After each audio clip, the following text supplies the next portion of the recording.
welcome back to my YouTube channel. I hope you're having the best day ever. Okay, we are just gonna get right into this video because we have so much to get through. We have so many little documents and it's gonna be a continuation, but an entirely on its own video as well. So if you wanna see, like, if there was a part one, there will be one of that and I will link it below. But if you want a little recap, again, all the juice will be in that one for what I'm going to be recapping right now. But if you need a recap, a little recap, because we have a lot to get through. By the way, I appreciate you clicking on this video and your time. Make sure to talk about the video below and I'll get back to you. And if not, talk amongst yourselves. I'll be like the teacher, talk amongst yourselves.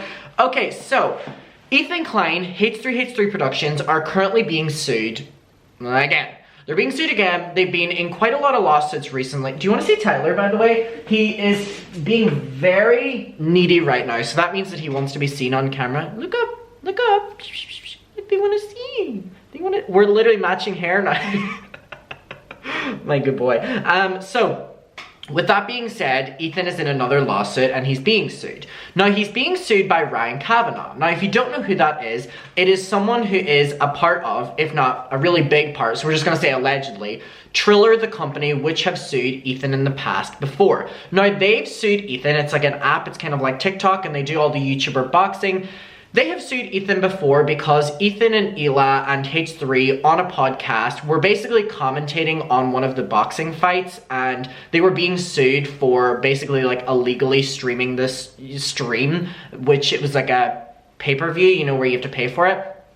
And they had a really big problem with that and they were basically trying to say that their event flopped because all the people who would have bought tickets were just watching on Ethan's YouTube channel and was completely going against like fair use and commentary, which is still a thing. Even if it's a pay for watching thing, there's still commentary that happens on that. That's how the news do it as well. So he just has a problem with Ethan because Ethan has always been someone who will voice his opinions on Ryan Kavanagh and, you know, the company that he has literal shares in, allegedly, Triller. So for speaking from a logistical point of view, you know, you good, Milo?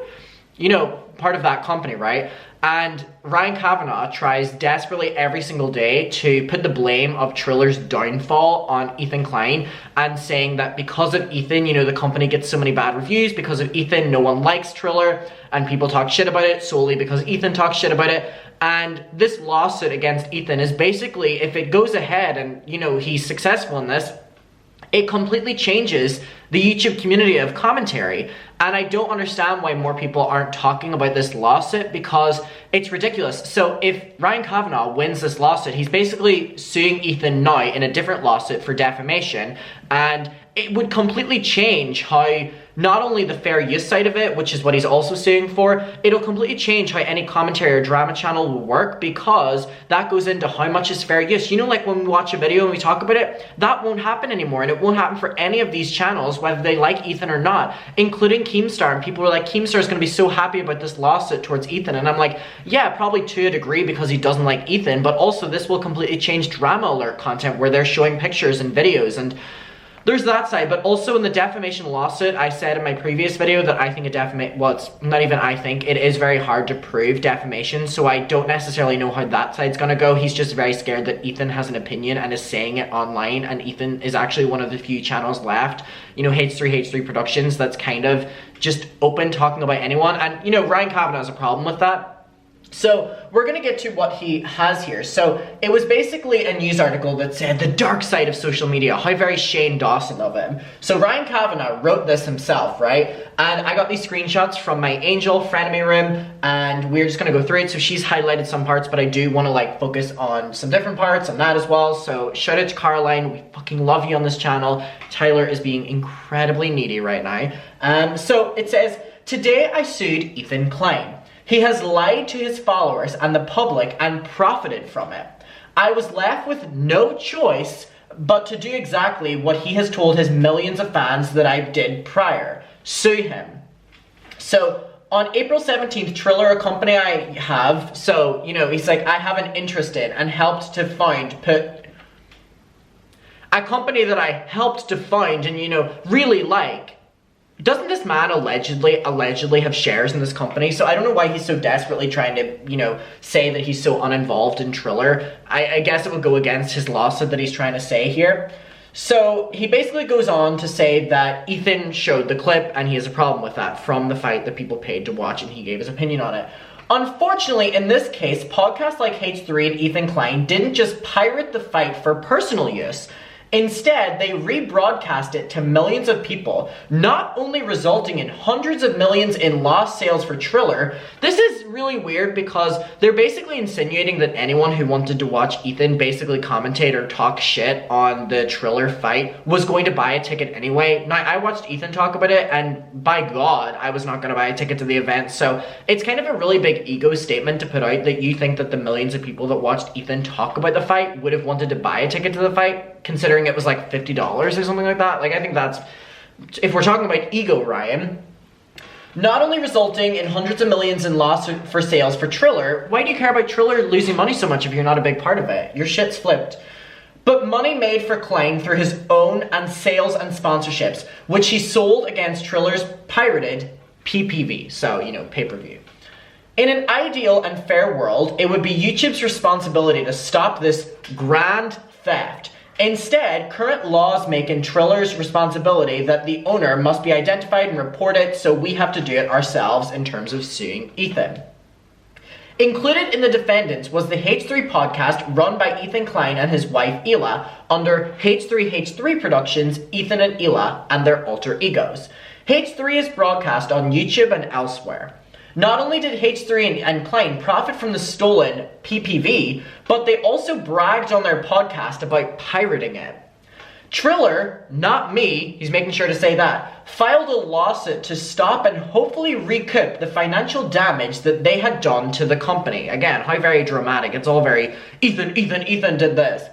The piracy allowed the Kleins to make a substantial amount from their advertisers and sponsors off of stolen property. Like, it just is like, these older people, like Ryan, just don't understand how the age of media works and that people talk and people show clips for context. And it's like, God, yesterday we saw a text that he sent to Ethan where he was accusing Ethan of making dummy accounts to like commentate on his Instagram. And it's like, Jesus, this is a person of a certain age, clearly, to call bot accounts like dummy accounts. Like, Christ, he's showing that at least. Initially, Klein seemed to be interested in a settlement. But against all common legal practices, rather than negotiating in good faith, he disclosed his views on the suit and the terms of the discussed settlement on his podcasts to millions of... Tyler is finally laid down here, so he's comfortable now. He basically talked about the lawsuit to his millions of viewers and further, trashed on Triller. It just seems to me that they've never dealt with someone having a following talking negatively about their company before, and it seems that Ethan's like a really big threat because of that, and it's like, God, we criticize day-to-day people on YouTube for not being able to take criticism, but it's like, let's talk about these like professional company heads. They crumble when someone gives them an opinion on anything, you know what I mean? And he's accusing Ethan of the reason people don't like Triller, and the reason it's so downvoted, and the reason it has all these bad reviews, even though it has an overwhelming good reviews on iTunes Store and the App Store, and yet he's blaming Ethan for every single bad review that there ever was dating back to ages ago. And it's like, the egos of these people, in my retrospect opinion, is like they just will put any criticism that they get onto the easiest target. And right now that's Ethan, in my opinion, Ryan Kavanaugh. Which included his offer to pay $50,000 to Triller. This behavior breached multiple litigation laws and showed that he was operating in bad faith. Dun dun dun! Ooh, okay. Since that time, Klein has only escalated his reaction. He has posted video after video attacking and slandering me personally, despite the fact that while I am a shareholder and co-founder, I am not Triller. I am not an officer, I am not the CEO, I do not make, decisions for Triller, nor did I have any involvement in this. Yet he literally just said that I am a shareholder and co-founder, but he says I'm not Triller. So basically everything Ethan has been saying about him is because he is a shareholder and co-founder of Triller.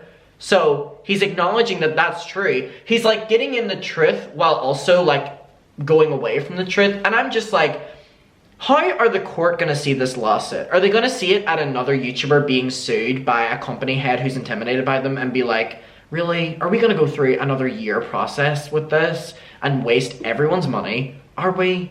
So, if Ryan wins, he said that he wants Ethan's channel deleted. and Ethan would have to pay him a substantial amount of money. However, if Ethan wins the lawsuit, then basically he can reap all that money back that he has now wasted on the lawsuit, and also more from Ryan Kavanagh from basically bringing him into this and wasting his time. That's what will happen. So, we go on. So, Klein understands how search engine works, the CEO. Or SEO. CEO is what he is. Oh, allegedly. Not even at all. And has titled his videos to show up when my name is searched. Old man discovers drama channels for first time. Oh my god. His followers have amplified the attacks. Among other things, he has posted more than 8 podcasts, coming for me. Although he has never met me, never spoken to me, nor knows me. Ryan would literally piss his pants at the idea of a drama channel, where he's like, I can't believe you're talking about me and you've never met me. Babe, Ryan, you are going to have a little fit where you get down on the ground, Mommy! Like this, when you find out that drama channels are literally that. Hey! Oi, oi, oi, oi, oi, oi, oi, oi, oi. But of course there's more. Though these podcasts have spread false information, and he knows that it's false, and he, knows that they will do harm. He has also created a website comparing me to Harvey Weinstein, resulting in further false articles and sites to be published, and directed traffic to these false articles and sites. He has sent paid traffic to the site to push it to page 1 of Google's search result for my name. So he's now he accused him yesterday of buying a bunch of Instagram and Twitter accounts to harass him online. And now he's accusing him of, can you even do this? He has sent paid traffic, so individual clicks in bulk, to the site to push it to the page 1 of the Google search. Ryan, maybe do you not think it's the large fan base instead of bot accounts? Do you think people are actually interested in this rather than it being just robots? Again, very clearly showing his age. Let me actually look up what age he is. Is he a well-known enough person for his age to come up? Ryan Kavanagh age. I want to know what age this man is, because he talks like my granddad. 46 years. You are not old.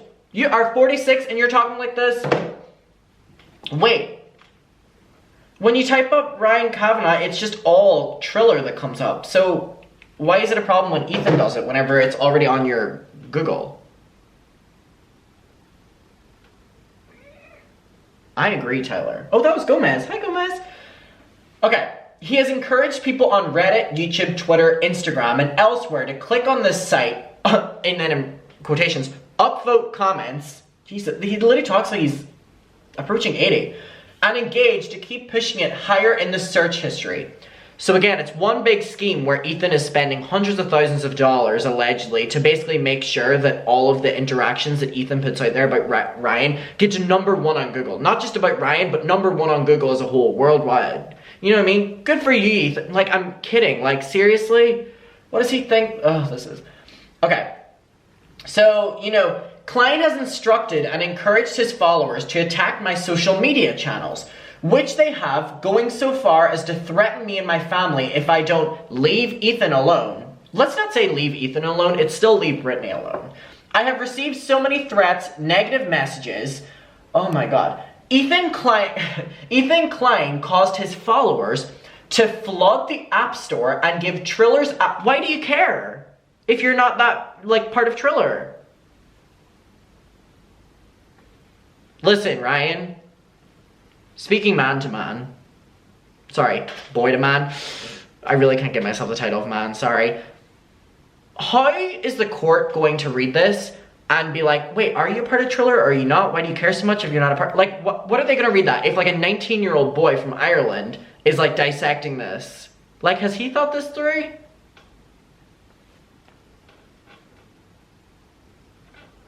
Tyler, why are you headbutting the table? Okay, and give Triller's app a 1-star rating, even though it's literally at 4.5 stars on the App Store. So I don't see the problem with that as well. Tyler, I'm gonna put you down because he's, whenever cats need onion, like they go like this, whatever. He needs to get his nails cut, and he's doing it into my jeans, and it's going through my skin, and it is quite sore. So we will get more Tyler content whenever his nails get cut right after this video. Oh, I actually have never cut their nails before, so let's not start that. I have 2 scratching posts. Oh my god, I have the 2 scratching posts for nails. Oh, amazing. They normally go to the vets, and the vets always just do like a full like groom of them. Not James Charles groom, but like full groom for the cats. But they haven't been to the vets now in a good couple months, so their nails are long again. Oh, I have 2 like vet like scratch posts that like take down their nails. Oh, amazing. We don't even need that. We'll get the amazing. Because, yeah, that seems so much easier. We'll do that. Sorry, just a little conversation there. Okay. So, a 1-star rating. Prior to Klein's malicious attacks, Triller has had a favorable 4.7-star rating. Through Ethan's coordinated attacks, dear God, he caused thousands of bot and fake accounts.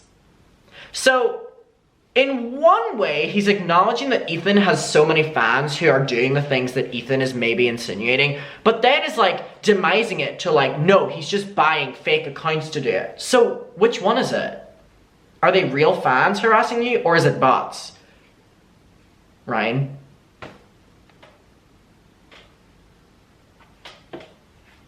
As well as his followers to leave 1-star ratings.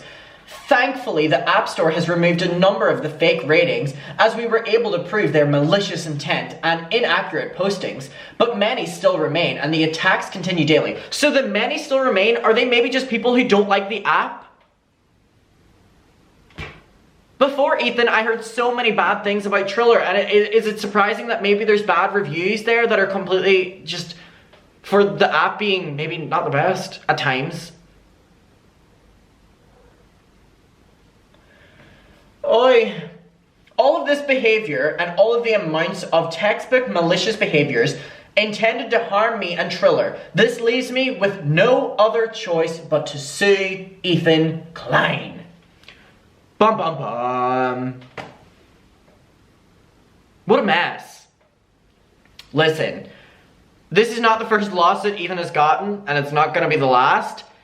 Wait, did I say the first? Hold on. This is not the, I just got off a long flight. This is not the first lawsuit Ethan has ever got, and it's not gonna be the last. H3 know what they're doing in a lawsuit, and I don't know if Ryan does, but we will see. We will see. But again, everyone who literally makes videos like this needs to be talking about this, because the same way that people were making videos on the Taddy Westbrook defamation case against Katie Joy, your opinion on Katie Joy doesn't matter. If there's a successful defamation case, literally anyone can insinuate that they've been defamed and sue you. And the fair use thing is even more intense. You as a viewer will literally have no content on from any commentators. Listen, I want to know your opinion on this. We'll talk about it below. I appreciate you watching. Thank you so much for your time, and I will see you in my next one. Okay, bye. Mwah.